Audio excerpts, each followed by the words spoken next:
ভাত কাপড়ের রান্না নিজের হাতে করলো ভাই। হ্যালো এভরিওয়ান, আজকে ভাইয়ের ভাত কাপড় না, ভাইয়ের ভাত কাপড় না, অ্যাকচুয়ালি ভাইয়ের বৌমার ভাত কাপড়, যাই হোক ভাত কাপড়ের অনুষ্ঠান এবং সেটা ঘরোয়া করেই হচ্ছে। এখানে আমাদের বৌমা সাজছে আর ওদিকে আমি দেখাচ্ছি, ওদিকে বৌমার বোনও সাজছে। এই যে এদিকে বিউটি দিয়ে এসে গেছে, বৌমার বোনও সাজছে। এই তোর তো থেকে সুন্দর দেখতে লাগছে রে। হ্যাঁ, এই যে পুরো খাট ফাট ছড়ানো। এদিকে মা ঢুকে গেছে বাথরুমে আছে এখন। হ্যাঁ, রাহুল অপেক্ষা করছে এখানে। কিন্তু সব থেকে ভালো দৃশ্য যেটা, আমি ভাইকে খুঁজে পাচ্ছি না ঘরে কোথাও। ভাই হচ্ছে রান্না করছে। এটা হচ্ছে আধুনিক যুগ। এখানে আমরা বাড়ির সমস্ত মেয়েরা স্নান রেডি মেকআপ সব করছে, আর আমাদের বাড়িতে রাইট নাও একমাত্র পুরুষ মানুষ যে ভাই, যার ভাত কাপড়ের অনুষ্ঠান আজকে, সাথে রান্না করছে। কি কি রান্না করছিস ভাই? ও মা গো, কত বড় মাছের মাথা, কাতলা মাছের মাথা। তুই আমার ফোড়ন দিচ্ছিস, কি রান্না করছিস ফোড়ন টোড়ন দিয়ে? ও মা গো, আগের দিন মাটন রেঁধেছিলি, ওটা কিসে জানা রেঁধেছিলি?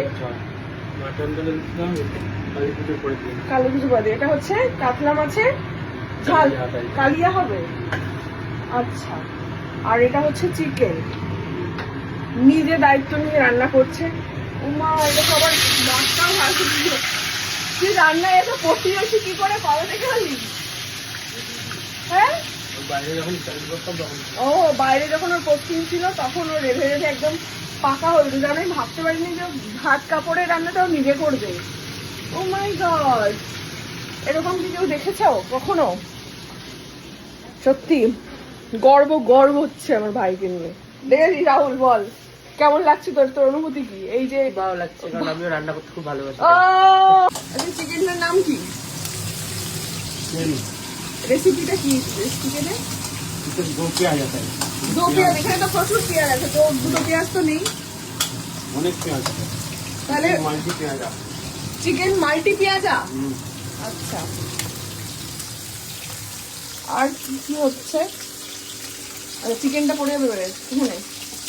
চিকেনটা কি ম্যারিনেট করে রাখা? কি কি দিয়ে ম্যারিনেট করা? ও মাগো, এটা পটকা ভাজা, পটকা দিস? পটকা দিয়েছিস? আচ্ছা, এই এতগুলো মাছ তুই ভাজলি? এই মাথাটাও কি তুই ভেজেছিস? মাথাটা মা ভেজে। ও, আর এইগুলো সব তুই ভেজেছিস? তারপর মাছ চলে গেল, তারপর আমি রান্না করলাম। দিয়ে পুরো মানে মেন শেফ তুই, মা হেল্পার হিসেবে ছিল শুরুতে, তাই তো? আচ্ছা, বাহ। মাথাটা আরেকবার ভাজা হবে? আচ্ছা, মানে দেওয়ার আগে আরেকবার ভেজে হবে। এই দেখো, তোমার শালি চলে এসেছে সুন্দর করে সেজে। এই যে তোমার জামাইবাবু নিজের হাত পুড়ি রান্না করছে, এই বিষয়ে তোমার বক্তব্য কি? আর কোনো বক্তব্য নেই, এরকম ছেলে পাওয়া মুশকিল, এরকম জামাইবাবু পাওয়া। তাহলে তোমার দিদি ভাগ্যবতী তো? বিশাল ভাগ্য।